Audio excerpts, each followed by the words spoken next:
اسرائیل نے غزہ میں فوجی کارروائی میں مزید تیزی لائی ہے اور شدت کے ساتھ زمینی آپریشن جاری رکھا ہے۔ حماس کے نام پر جتنا ظلم و ستم ہو سکتا ہے اسرائیل نے روا رکھا ہے۔ اب راستے میں معصوموں کا قتل ہی کیوں نہ ہو جائے۔ دیکھیے نا، غزہ میں مرنے والوں کی لسٹ میں زیادہ تر معصوم بچے شامل ہیں، اور کیا یہی جنگ ہے جس میں بچے، بزرگوں اور خواتین کو نشانہ بنایا جا رہا ہے؟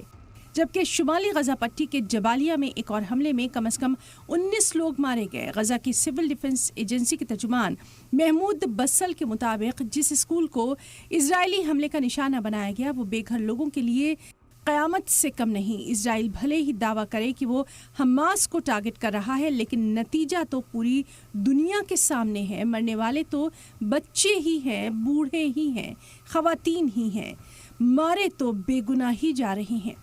حماس کے ساتھ جنگ بندی کے خاتمے کے بعد اسرائیل نے مارچ میں اپنا آفینسو آپریشنز پھر سے شروع کیا۔ اس نے غزہ پر کنٹرول کرنے اور حماس کے تباہ ہونے تک لڑائی جاری رکھنے کی قسم کھائی، لیکن یہ قسم تو عام لوگوں پر ہی بھاری پڑ رہی ہے۔ عام لوگ تحقیق کیے جا رہے ہیں۔ وہیں اسرائیلی پی ایم بنجمن نتنیاہو نے سوموار کو سبھی بندھکوں کو واپس گھر لانے کی قسم کھائی۔ بندھکوں کو واپس کیسے لائیں گے؟ جنگ کو 2.25 سال گزر گئے، لیکن آج تک کسی بندھک کو اپنے دم پر واپس نہیں لا پائے، تو پھر وہ جنگ بندی کے لیے راضی کیوں نہیں ہو رہے؟ ظاہر ہے جنگ بندی کے بعد ہی بندھکوں اور فلسطینی قیدیوں کا تبادلہ ہوگا۔ واضح ہے کہ اسرائیل پر 7 اکتوبر کے حملوں کے بعد سے حماس کی حراست میں بند قیدیوں کی رہائی یقینی بنانے کے لیے پریواروں اور انٹرنیشنل حامیوں کی طرف سے دباؤ بڑھتا جا رہا ہے۔ نتنیاہو نے یہ ریمارکس یروشلم کی آزادی اور دوبارہ اتحاد کے 58 سال مکمل ہونے پر ایک سرکاری تقریب میں دیا۔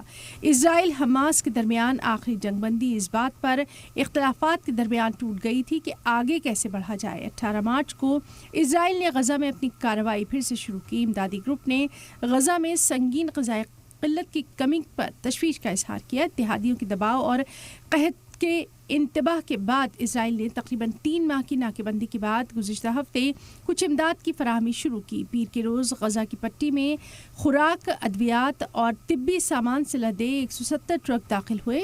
اسرائیلی فوج نے اس موقع پر کہا کہ اقوام متحدہ یعنی UN اور دیگر امدادی گروپس کے ٹرک کریم شالوم کراسنگ کے ذریعے آئے تھے۔ واضح رہے کہ اس تباہ کن جنگ میں اب تک 54,000 سے زیادہ فلسطینی ہلاک ہو چکے ہیں۔ بیورو رپورٹ، سلام ٹی وی۔